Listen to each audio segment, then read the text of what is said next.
Love Song of J Alfred Prufrock by T.S. Eliot.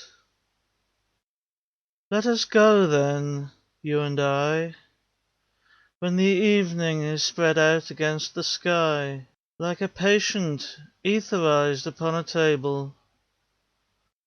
Let us go through certain half-deserted streets, the muttering retreats of restless nights in one-night cheap hotels and sawdust restaurants with oyster shells.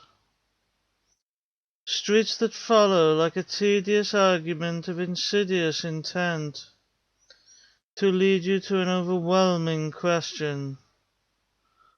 Oh, do not ask, what is it? Let us go and make our visit. In the room the women come and go, talking of Michelangelo.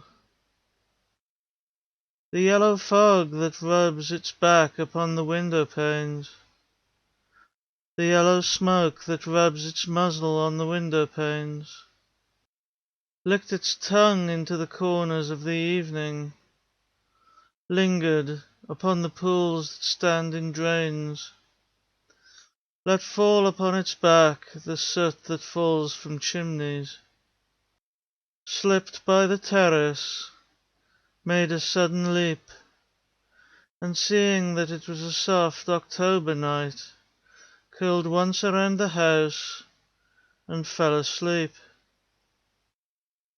And indeed there will be time for the yellow smoke that slides along the street, rubbing its back upon the window panes.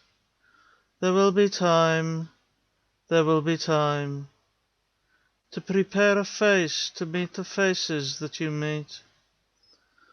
There will be time to murder and create,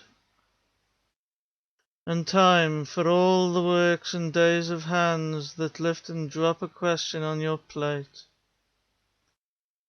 Time for you, and time for me, and time yet for 100 indecisions, and for 100 visions and revisions before the taking of a toast and tea.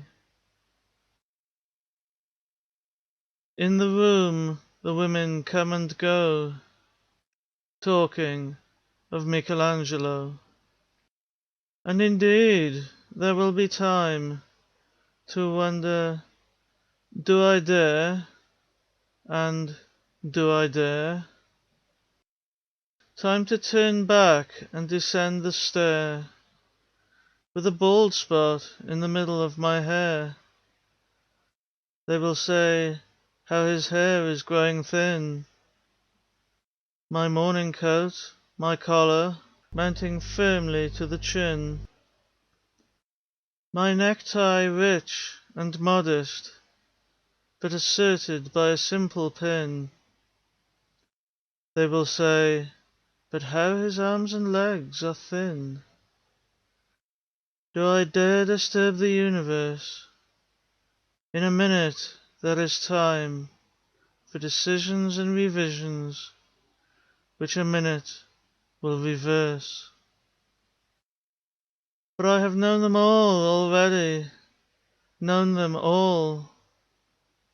Have known the evenings, mornings, afternoons. I have measured out my life with coffee spoons.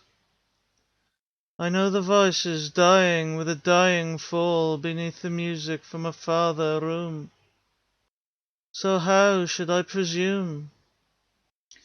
And I have known the eyes already, known them all. The eyes that fix you in a formulated phrase, and when I am formulated, sprawling on a pin, when I am pinned and wriggling on the wall, then how should I begin to spit out all the butt ends of my days and ways, and how should I presume? And I have known the arms already, known them all. arms that are braceleted and white and bare, but in the lamplight downed with light brown hair. Is it perfume from a dress that makes me so digress?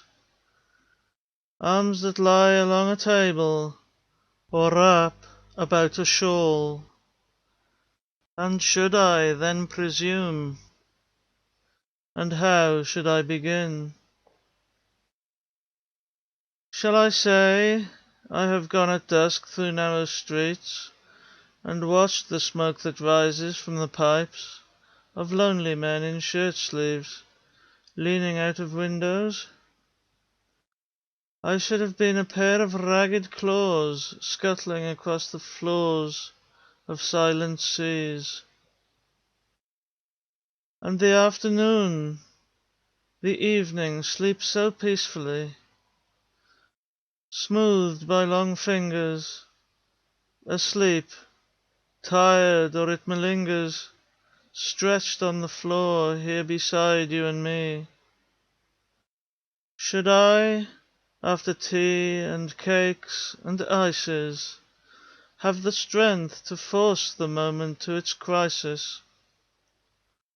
But though I have wept and fasted, wept and prayed, though I have seen my head grown slightly bald, brought in upon a platter, I am no prophet, and here's no great matter. I have seen the moment of my greatness flicker, and I have seen the eternal footman hold my coat and snicker, and in short, I was afraid. And would it have been worth it, after all, after the cups, the marmalade, the tea, among the porcelain, among some talk of you and me, would it have been worth while to have bitten off the matter with a smile, to have squeezed the universe into a ball, to roll it towards some overwhelming question, to say, I am Lazarus, come from the dead, come back to tell you all, I shall tell you all. If one, settling a pillow by her head, should say, that is not what I meant at all, that is not it at all. And would it have been worth it after all? Would it have been worth while, after the sunsets and the dooryards and the sprinkled streets, after the novels, after the teacups, after the skirts that trail along the floor, and this, and so much more? Is it impossible to say just what I mean? But as if a magic lantern threw the nerves in patterns on a screen, would it have been worth while if one, settling a pillow or throwing off a shawl, and turning towards the window, should say, that is not it at all, that is not what I meant at all? No, I am not Prince Hamlet, nor was meant to be. I'm an attendant lord, one that will do to swell a progress, start a scene or two, advise the prince, no doubt an easy tool, deferential, glad to be of use, politic, cautious and meticulous, full of high sentence, but a bit abstruse, at times indeed almost ridiculous, almost at times the fool. I grow old, I grow old. I shall wear the bottoms of my trousers rolled. Shall I part my hair behind? Do I dare to eat a peach? I shall wear white flannel trousers and walk upon the beach. I have heard the mermaids singing, each to each. I do not think that they will sing to me. I have seen them riding seaward on the waves, combing the white hair of the waves blown back. When the wind blows the water white and black.